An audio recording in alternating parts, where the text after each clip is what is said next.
Pierre Licia a été le premier à alerter Madame Hidalgo, qui s'est jamais déplacée. C'est lui qui a donné l'alerte, c'est le lanceur d'alerte pour la colline de Crac, et on n'a jamais été entendu. Voilà. Merci beaucoup, merci Patricia. Pierre Licia, Patricia qui disait que vous avez été un lanceur d'alerte.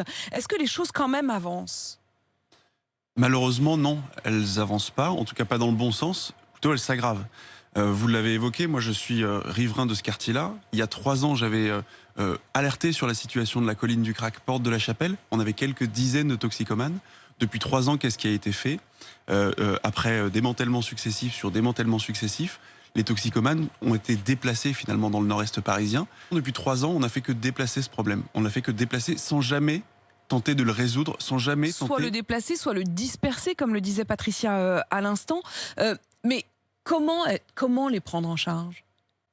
Pour l'instant, aujourd'hui, ça n'existe pas. Aujourd'hui, il n'y a pas de structure d'accueil, de prise en charge des addicts au crack pour une prise en charge sanitaire à long terme. Les toxicomanes, ce sont évidemment des personnes qui sont en danger pour elles-mêmes et qui mettent en danger les autres, qui sont dans une situation de précarité extraordinaire et qui surtout sont dans une situation de détresse psychique et sanitaire incroyable, qu'il faut prendre en charge. Je veux dire, à un moment, face à l'addiction et la toxicomanie de rue, on ne peut pas toujours envoyer la police.